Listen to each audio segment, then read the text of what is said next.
আসসালামু আলাইকুম। স্বাগতম সবাইকে এক্সপ্লোর বাই তাজবির ইউটিউব চ্যানেলে। আজকে আবারও হাজির হয়ে গেলাম নতুন একটি চাকরির নিয়োগ বিজ্ঞপ্তি নিয়ে। বাংলাদেশ গম ও ভুট্টা গবেষণা ইনস্টিটিউটে একটি চাকরির নিয়োগ বিজ্ঞপ্তি প্রকাশ পেয়েছে। নিয়োগটি প্রকাশ পেয়েছে ২২ জুন ২০২৫ তারিখে এবং উক্ত নিয়োগে আবেদন শুরু হয়েছে ২৫ জুন ২০২৫ থেকে এবং আবেদন চলমান থাকবে ১০ জুলাই ২০২৫ ইংরেজি তারিখ পর্যন্ত। তো চলুন কথা না বাড়িয়ে আমরা শুরু করি। কি পদে সার্কুলার দিয়েছে, পদের সংখ্যা কত, শিক্ষাগত যোগ্যতা ও অন্যান্য অভিজ্ঞতার রিকোয়ারমেন্ট কি দিয়েছে। শুরুতেই যদি আমরা দেখি ১ নাম্বার সিনিয়র সহকারী পরিচালক, বেতন স্কেল ৩৫,৫০০ থেকে ৬৭,০১০ টাকা পর্যন্ত, গ্রেড হচ্ছে ৬, পদের সংখ্যা ১টি, শিক্ষাগত যোগ্যতা হচ্ছে কোনো স্বীকৃত বিশ্ববিদ্যালয় হইতে মানব সম্পদ ব্যবস্থাপনা সহ অন্য দ্বিতীয় শ্রেণী বা সিজিপিএ 3.5 সহ এমবিএ ডিগ্রি। ক নম্বর হচ্ছে সরকারি, আধা সরকারি, স্বায়ত্তশাসিত বা বেসরকারি প্রতিষ্ঠানে মানব সম্পদ ও প্রশাসন বিষয়ে অন্য ৩ বছরের কাজের বাস্তব অভিজ্ঞতা। গ নম্বর হচ্ছে কোনো স্বীকৃত প্রতিষ্ঠান হইতে অফিস ব্যবস্থাপনা বিষয়ে অন্য 40 ঘন্টার প্রশিক্ষণ। ঘ নম্বর হচ্ছে কোনো স্বীকৃত প্রতিষ্ঠান হইতে কম্পিউটারের অফিস অ্যাপ্লিকেশন বিষয়ে অন্য 6 মাসের ডিপ্লোমা কোর্সে সনদ থাকিতে হইবে। ২ নম্বর হচ্ছে বৈজ্ঞানিক কর্মকর্তা, বেতন স্কেল ২২,০০০ থেকে ৫৩,০৬০ টাকা পর্যন্ত, গ্রেড নবম, পদের সংখ্যা ৬টি, শিক্ষাগত যোগ্যতা কোনো স্বীকৃত বিশ্ববিদ্যালয় হইতে কৃষি বিজ্ঞান, কৃষি অর্থনীতি, কৃষি প্রকৌশলী, ফুড ইঞ্জিনিয়ারিং বা পরিসংখ্যান বিষয়ে ৪ বছরের মেয়াদি অন্য দ্বিতীয় শ্রেণী স্নাতক বা সমমানের সিজিপিএ সহ দ্বিতীয় শ্রেণীর স্নাতকোত্তর ডিগ্রি অথবা প্রথম শ্রেণীর স্নাতকোত্তর বা সমমানের ডিগ্রি, অথবা কোনো স্বীকৃত বিশ্ববিদ্যালয় হইতে কৃষিতে অন্য দ্বিতীয় শ্রেণী স্নাতক বা সমমানের সিজিপিএ সহ দ্বিতীয় শ্রেণীর স্নাতকোত্তর ডিগ্রি অথবা প্রথম শ্রেণীর স্নাতকোত্তর বা সমমানের ডিগ্রি, তবে শিক্ষা জীবনের কোনো পরীক্ষায় তৃতীয় শ্রেণী বিভাগ বা সমমান গ্রহণযোগ্য নয়। ৩ নম্বর হচ্ছে খামার তত্ত্বাবধায়ক, বেতন স্কেল ২২,০০০ থেকে ৫৩,০৬০ টাকা পর্যন্ত, গ্রেড ৯, পদের সংখ্যা ৪টি, শিক্ষাগত যোগ্যতা কোনো স্বীকৃত বিশ্ববিদ্যালয় হতে কৃষি বিজ্ঞান, কৃষি অর্থনীতি, কৃষি প্রকৌশলী, ফুড ইঞ্জিনিয়ারিং বা পরিসংখ্যান বিষয়ে ৪ বছর মেয়াদি অন্য দ্বিতীয় শ্রেণীর স্নাতক বা সমমানের সিজিপিএ সহ দ্বিতীয় শ্রেণীর স্নাতকোত্তর ডিগ্রি অথবা প্রথম শ্রেণীর স্নাতকোত্তর বা সমমানের ডিগ্রি, অথবা কোনো স্বীকৃত বিশ্ববিদ্যালয় হইতে কৃষিতে অন্য দ্বিতীয় শ্রেণীর স্নাতক বা সমমানের সিজিপিএ সহ দ্বিতীয় শ্রেণীর স্নাতকোত্তর ডিগ্রি অথবা প্রথম শ্রেণীর স্নাতকোত্তর বা সমমানের ডিগ্রি, তবে শিক্ষা জীবনের কোনো পরীক্ষায় তৃতীয় শ্রেণী বিভাগ বা সমমান গ্রহণযোগ্য নয়। আচ্ছা, ৪ নম্বর যদি দেখি সহকারী পরিচালক, বেতন স্কেল ২২,০০০ থেকে ৫৩,০৬০ টাকা, গ্রেড নবম, পদের সংখ্যা ২টি, শিক্ষাগত যোগ্যতা কোনো স্বীকৃত বিশ্ববিদ্যালয় হয়তো অন্য দ্বিতীয় শ্রেণী বা সমমানের সিজিপিএ, বিবিএ ফাইন্যান্স ডিগ্রি। খ হচ্ছে বাংলাদেশ কম্পিউটার কাউন্সিল হইতে কম্পিউটার আইসিটি বিষয়ে অন্য ৬ মাসের ডিপ্লোমা কোর্সের সনদ থাকিতে হইবে। ৫ নম্বর হচ্ছে মেডিকেল অফিসার, বেতন স্কেল ২২,০০০ থেকে ৫৩,০৬০ টাকা পর্যন্ত, গ্রেড হচ্ছে নবম, পদের সংখ্যা ১টি, শিক্ষাগত যোগ্যতা কোনো স্বীকৃত বিশ্ববিদ্যালয় হইতে চিকিৎসা বিজ্ঞানে স্নাতক এমবিবিএস ডিগ্রি, তবে শিক্ষা জীবনে কোনো পরীক্ষায় তৃতীয় শ্রেণী বা বিভাগ বা সমমান গ্রেড গ্রহণযোগ্য নয়। আচ্ছা, ৬ নম্বর হচ্ছে সহকারী প্রকৌশলী, বেতন স্কেল ২২,০০০ থেকে ৫৩,০৬০ টাকা পর্যন্ত, গ্রেড হচ্ছে নবম, পদের সংখ্যা ২টি, শিক্ষাগত যোগ্যতা হচ্ছে কোনো স্বীকৃত বিশ্ববিদ্যালয় হইতে প্রকৌশলী বিষয়ে অন্য দ্বিতীয় শ্রেণী বা সমমানের সিজিপিএ সহ স্নাতক ডিগ্রি, তবে শিক্ষা জীবনে কোনো পরীক্ষায় তৃতীয় শ্রেণী বা বিভাগ বা সমমান গ্রেড গ্রহণযোগ্য নয়। আচ্ছা, ৭ নম্বর হচ্ছে সহকারী মেইনটেন্যান্স ইঞ্জিনিয়ার, বেতন স্কেল ২২,০০০ থেকে ৫৩,০৬০ টাকা পর্যন্ত, গ্রেড হচ্ছে নবম, পদের সংখ্যা ১টি, শিক্ষাগত যোগ্যতা কোনো স্বীকৃত বিশ্ববিদ্যালয় হতে কম্পিউটার সায়েন্স অথবা কম্পিউটার সায়েন্স অ্যান্ড ইঞ্জিনিয়ারিং অথবা ইলেকট্রিক্যাল অ্যান্ড ইলেকট্রনিক্স ইঞ্জিনিয়ারিং বা ইনফরমেশন অ্যান্ড কমিউনিকেশন টেকনোলজি সংশ্লিষ্ট বিষয়ে অন্য দ্বিতীয় শ্রেণী বা সমমানের সিজিপিএ সহ স্নাতক সমান বা সমমানের ডিগ্রি। খ হচ্ছে কমিশন কর্তৃক নির্ধারিত নিয়োগ পদ্ধতি অনুসরণ পূর্বক গৃহীত পরীক্ষায় উত্তীর্ণ। ৮ নম্বর হচ্ছে হিসাব রক্ষণ কর্মকর্তা, বেতন স্কেল ১৬,০০০ থেকে ৩৮,৬৪০ পর্যন্ত, গ্রেড হচ্ছে ১০, পদের সংখ্যা ১টি, শিক্ষাগত যোগ্যতা হচ্ছে কোনো স্বীকৃত বিশ্ববিদ্যালয়তে বাণিজ্যে অন্য দ্বিতীয় শ্রেণী বা স্নাতক বা সমমানের সিজিপিএ সহ দ্বিতীয় শ্রেণীর স্নাতকোত্তর ডিগ্রি অথবা প্রথম শ্রেণীর স্নাতকোত্তর বা সমমানের ডিগ্রি। খ হচ্ছে অর্থ ও হিসাব, বাজেট বা অডিট সংক্রান্ত কাজে অন্য ৫ বছরের বাস্তব কর্ম অভিজ্ঞতা সম্পন্ন হতে হবে। ৯ নম্বর যদি দেখি উপসহকারী প্রকৌশলী, বেতন স্কেল ১৬,০০০ থেকে ৩৮,৬৪০ পর্যন্ত, গ্রেড হচ্ছে ১০, পদের সংখ্যা ৩টি, শিক্ষাগত যোগ্যতা কোনো স্বীকৃতি ইনস্টিটিউট বা প্রতিষ্ঠান হইতে পুরকৌশল বিষয়ে অনন্য দ্বিতীয় বিভাগ বা সমমানের সিজিপিএ সহ ডিপ্লোমা। 10 নম্বর হচ্ছে ব্যক্তিগত সহকারী পদের সংখ্যা 1টি, শিক্ষাগত যোগ্যতা কোনো স্বীকৃত বিশ্ববিদ্যালয় হতে অনন্য দ্বিতীয় শ্রেণী বা সমমানের সিজিপিএ সহ স্নাতক বা সমমানের ডিগ্রি। খ হচ্ছে সংশ্লিষ্ট কাজে অনন্য 5 বছরের বাস্তব কর্ম অভিজ্ঞতা।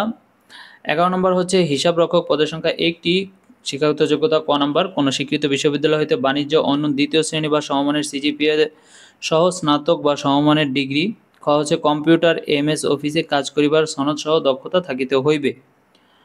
আচ্ছা, 12 নম্বর হচ্ছে প্রধান সহকারী, বেতন স্কেল 11,000 থেকে 26,590 পর্যন্ত, পদের সংখ্যা 1টি, শিক্ষাগত যোগ্যতা কোনো স্বীকৃতি বিশ্ববিদ্যালয় হইতে অনন্য দ্বিতীয় শ্রেণী বা সমমানের সিজিপিএ সহ স্নাতক বা সমমানের ডিগ্রি। খ হচ্ছে কম্পিউটার এমএস অফিসে কাজ করিবার সনদ সহ দক্ষতা থাকিতে হইবে। 13 নম্বর যদি দেখি উচ্চমান সহকারী, বেতন স্কেল 10,200 থেকে 24,680, গ্রেড হচ্ছে 14, পদের সংখ্যা 3টি, শিক্ষাগত যোগ্যতা কোনো স্বীকৃত বিশ্ববিদ্যালয় হতে অনন্য দ্বিতীয় শ্রেণী বা সমমানের সিজিপিএ সহ স্নাতক ডিগ্রি বা সমমানের পরীক্ষা উত্তীর্ণ। খ হচ্ছে কম্পিউটারে এমএস অফিসে কাজ করিবার সনদ সহ দক্ষতা থাকিতে হইবে। 14 হচ্ছে বৈজ্ঞানিক সহকারী, বেতন স্কেল 10,200 থেকে 24,680, গ্রেড হচ্ছে 14, পদের সংখ্যা 15টি, শিক্ষাগত যোগ্যতা কোনো স্বীকৃত বোর্ড হইতে বা ইনস্টিটিউট হইতে কৃষি বিজ্ঞান 4 বছর মেয়াদী ডিপ্লোমা, তবে শিক্ষা জীবনে কোনো পরীক্ষায় তৃতীয় শ্রেণী বিভাগ বা সমমানের সিজিপিএ গ্রহণযোগ্য নয়। 15 নম্বর হচ্ছে অডিটর, পদের সংখ্যা 1টি, বেতন 10,200 থেকে 24,680 পর্যন্ত, গ্রেড হচ্ছে 14, পদের সংখ্যা 1টি, শিক্ষাগত যোগ্যতা কোনো স্বীকৃত বিশ্ববিদ্যালয় হইতে বাণিজ্যে অনন্য দ্বিতীয় শ্রেণী বা সমমানের সিজিপিএ স্নাতক বা সমমানের ডিগ্রি। খ হচ্ছে কম্পিউটার এমএস অফিসে কাজ করিবার সনদ সহ দক্ষতা থাকিতে হইবে। 16 নম্বর হচ্ছে কম্পাউন্ডার, বেতন স্কেল 9,700 থেকে 23,490 পর্যন্ত, গ্রেড 15, বেতন স্কেল পদের সংখ্যা 1টি, শিক্ষাগত যোগ্যতা হচ্ছে কোনো স্বীকৃত বোর্ড হইতে বিজ্ঞানে উচ্চ মাধ্যমিক সার্টিফিকেট বা সমমানের পরীক্ষা উত্তীর্ণ। খ হচ্ছে কোনো স্বীকৃত ইনস্টিটিউট হইতে ফার্মেসি, মেডিকেল টেকনোলজি বা কম্পাউন্ডারশিপে দ্বিতীয় বিভাগ বা সমমানের ডিপ্লোমা। আচ্ছা, 17 নম্বর হচ্ছে অফিস সহকারী কাম কম্পিউটার মুদ্রাক্ষরিক, বেতন স্কেল 9,300 থেকে 22,490 পর্যন্ত, গ্রেড হচ্ছে 16, পদের সংখ্যা 5টি, শিক্ষাগত যোগ্যতা ক নম্বর কোনো স্বীকৃত বোর্ড হইতে উচ্চ মাধ্যমিক সার্টিফিকেট বা সমমানের পরীক্ষায় অনন্য দ্বিতীয় বিভাগ বা সমমানের পরীক্ষা উত্তীর্ণ। খ হচ্ছে কম্পিউটার টাইপিংয়ে নিম্নরূপ সর্বনিম্ন গতি থাকিতে হইবে যথা বাংলা প্রতি মিনিটে 20 শব্দ এবং ইংরেজি প্রতি মিনিটে 20 শব্দ হইতে হবে। 18 নম্বর হচ্ছে টেকনিশিয়ান, বেতন স্কেল 9,300 থেকে 22,490 পর্যন্ত, গ্রেড হচ্ছে 16, পদের সংখ্যা 1টি, শিক্ষাগত যোগ্যতা ক নম্বর কোনো স্বীকৃত বোর্ড হইতে বিজ্ঞানে উচ্চ মাধ্যমিক সার্টিফিকেট বা সমমানের পরীক্ষা অন্য দ্বিতীয় বিভাগ বা সমমান সহ উত্তীর্ণ। খ হচ্ছে কোনো স্বীকৃত কারিগরি প্রশিক্ষণ কেন্দ্র, ইনস্টিটিউট বা প্রতিষ্ঠান হইতে সংশ্লিষ্ট বিষয়ে অন্য 6 মাস মেয়াদী ট্রেড কোর্স বা সমমানের সনদপ্রাপ্ত হইতে হবে। 19 নম্বর হচ্ছে স্টোর কিপার, বেতন স্কেল 9,300 থেকে 22,490, গ্রেড হচ্ছে 16, পদের সংখ্যা 1টি, শিক্ষাগত যোগ্যতা হচ্ছে ক নম্বর কোনো স্বীকৃত বোর্ড হইতে উচ্চ মাধ্যমিক সার্টিফিকেট বা সমমানের পরীক্ষা অন্য দ্বিতীয় বিভাগ বা সমমানের সিজিপিএ থাকিতে হইবে। খ হচ্ছে কম্পিউটার এমএস অফিস কাজ করিবার সনদ সহ দক্ষতা থাকিতে হইবে। 20 নম্বর হচ্ছে অফিস সহায়ক, বেতন স্কেল 8,250 থেকে 20,010 টাকা পর্যন্ত, গ্রেড হচ্ছে 20, পদের সংখ্যা 8টি, শিক্ষাগত যোগ্যতা কোনো স্বীকৃত বোর্ড হইতে মাধ্যমিক স্কুল সার্টিফিকেট বা সমমানের পরীক্ষা উত্তীর্ণ। অর্থাৎ আপনি যদি এসএসসি পাস করে থাকেন তাহলে অফিস সহায়ক পদে আবেদন করতে পারবেন। এখানে কিছু নিয়োগের শর্তাবলী আছে, যেমন আমরা যদি কয়েকটা দেখি বেসিক কিছু। আসলে শর্ত তো অনেক, এত শর্ত পড়তে গেলে ভিডিও অনেক বড় হয়ে যাবে। আপনারা একটু কষ্ট করে পড়ে নেবেন, তারপর আমি বেসিকটা আপনাদেরকে জানিয়ে রাখছি। 1 নম্বর যদি দেখি প্রার্থীগণ অনলাইনে http://bwmri.teletalk.com.bd আবেদন করতে হবে এই ওয়েবসাইটে। আবেদনকারীর নাম, পিতার নাম, মাতার নাম, জন্ম তারিখ, নিজ জেলা সহ অন্যান্য সকল তথ্য সংশ্লিষ্ট সনদে যেভাবে লিখিত আছে অনলাইনে আবেদন ফর্মে এবং পরবর্তীতে হুবহু সেভাবে লিখতে হবে। আচ্ছা, 2 নম্বর হচ্ছে সরকারি আধা সরকারি। আচ্ছা, এটা আমি বলে দিই, সেটা হচ্ছে যে আপনি যদি সরকারি বা আধা সরকারি বা স্বায়ত্তশাসিত প্রতিষ্ঠানে চাকরি করেন, সেক্ষেত্রে আপনার যখন মৌখিক পরীক্ষা হবে তখন এনওসি বা হচ্ছে অনুমতিপত্র লাগবে যে আপনি যে প্রতিষ্ঠান থেকে বর্তমানে কর্মরত আছেন যে প্রতিষ্ঠানে।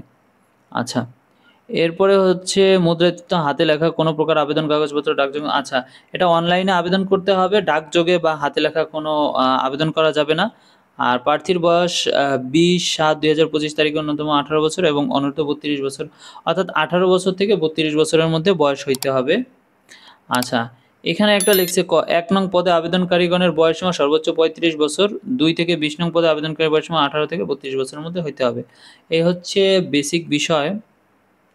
এছাড়াও আরও অনেক আছে, আপনারা একটু পড়ে নেবেন সময় নিয়ে, না হলে হয়তো বুঝতে পারবেন না। এখন যদি আমরা দেখি যে আবেদনকারীর অনলাইনে আবেদনপত্র পূরণ সংক্রান্ত নিয়ম ও শর্তাবলী একটু আগেই বলে দিয়েছি আপনাদের কোন ওয়েবসাইটে গিয়ে আবেদন করতে হবে।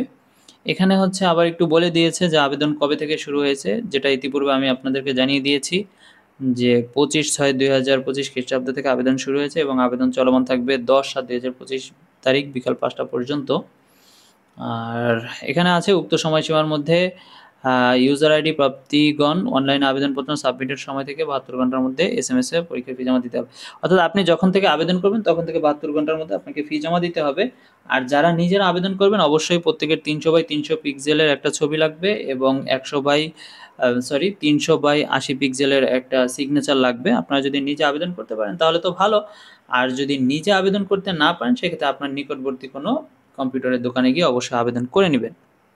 বলে রাখছি, এখন পর্যন্ত যারা আমাদের চ্যানেলটি সাবস্ক্রাইব করেন নাই সবার কাছে অনুরোধ থাকবে আমাদের চ্যানেলটি সাবস্ক্রাইব করে পাশে থাকার জন্য। আচ্ছা, এখন যদি আমরা একটু খেয়াল করি যে হচ্ছে আবেদনের ফি সম্পর্কে ধারণা নিই যে কত টাকা কোন পোস্টের জন্য। তো দেখেন এখানে লেখা আছে যে অ্যাপ্লিক্যান্টস কপিতে একটি ইউজার আইডি নাম্বার দেওয়া থাকবে এবং ইউজার আইডি নাম্বার ব্যবহার করে প্রার্থী নিম্নোক্ত পদ্ধতিতে যে কোনো টেলিটক প্রিপেড মোবাইল নাম্বারের মাধ্যমে 2টি SMS করে পরীক্ষার ফি বাবদ 1 থেকে 7 নং পদের জন্য 200 টাকা এবং টেলিটকের সার্ভিস চার্জ 23 টাকা সহ 223 টাকা, 8 থেকে 9 নং পদের জন্য 200 টাকা এবং টেলিটক সার্ভিস চার্জ 23 টাকা সহ 223 টাকা, 10 থেকে 19 নং পদের জন্য 100 টাকা এবং টেলিটক সার্ভিস চার্জ 12 টাকা সহ 112 টাকা এবং 20 নং পদের জন্য 50 টাকা এবং টেলিটক সার্ভিস চার্জ 6 টাকা সহ 56 টাকা আপনাকে জমা দিতে হবে। তো এই হচ্ছে আপনার আবেদন ফি, অর্থাৎ আপনি 1 থেকে 7 নং পদের জন্য আপনাকে 223 টাকা দিতে হবে এবং 8 থেকে 9 নং পদের জন্য 223 টাকা, আর 10 থেকে 19 নং পদের জন্য 112 টাকা, আর 20 নং পদের জন্য হচ্ছে 56 টাকা আপনাকে জমা দিতে হবে আবেদন করার পরবর্তী 72 ঘন্টার মধ্যে। যদি 72 ঘন্টার মধ্যে টাকা জমা না দেন তাহলে আপনার আবেদন বাতিল বলে গণ্য হবে। তো এই ছিল হচ্ছে আবেদনের ফি সম্পর্কে। এখন যদি হচ্ছে আপনি আবেদনের ফি জমা দিতে চান সেটা কিভাবে দিতে পারেন সেটা যদি একটু দেখি, যে আপনি যখন অবশ্যই পেমেন্ট করতে যাবেন তখন আপনাকে একটা টেলিটক সিম থাকতে হবে।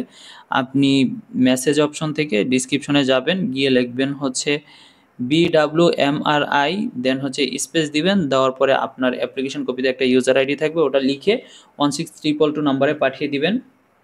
দেন আপনাকে একটা ফিরতি SMS দেওয়া হবে, ওই SMS এ আপনাকে একটা নোটিশ করা হবে যে আপনার পদ অনুযায়ী কত টাকা ফি জমা দিতে হবে এবং আপনাকে একটা পিন দিয়ে দেওয়া হবে। দেন আপনি যদি এগ্রি থাকেন পরবর্তী SMS অপশনে যাবেন, গিয়ে ডিসক্রিপশনে লিখবেন BWMRI স্পেস, দেন হচ্ছে লিখবেন ইয়েস, তারপরে হচ্ছে পিন দিবেন, পিন দেওয়ার পরে আপনি হচ্ছে 16322 নম্বরে পুনরায় পাঠিয়ে দিবেন। দেন আপনাকে ফিরতি একটা SMS দেওয়া হবে, সেটাতে আপনাকে একটা ইউজার আইডি এবং পাসওয়ার্ড দিয়ে দিবে, যেটা কিনা আপনি রেখে দিবেন, পরবর্তীতে অ্যাডমিট কার্ড ডাউনলোড করার জন্য কাজে লাগবে। তো এই ছিল হচ্ছে আমাদের আজকের বিষয়বস্তু। এতক্ষণ ধৈর্য সহকারে আমাদের ভিডিওটি দেখার জন্য সবাইকে অসংখ্য ধন্যবাদ। আমাদের ভিডিওটি ভালো লাগলে অবশ্যই আপনার বন্ধুদের সাথে শেয়ার করবেন এবং চাকরির সকল নিয়োগ বিজ্ঞপ্তি সবার আগে পেতে অবশ্যই আমাদের চ্যানেলটি সাবস্ক্রাইব করে বেল আইকন বাটনটি ক্লিক করে রাখবেন। তো দেখা হবে আবারও নতুন কোনো ভিডিওতে, ততক্ষণ সবাই ভালো থাকবেন, সুস্থ থাকবেন। আল্লাহ হাফেজ, আসসালামু আলাইকুম।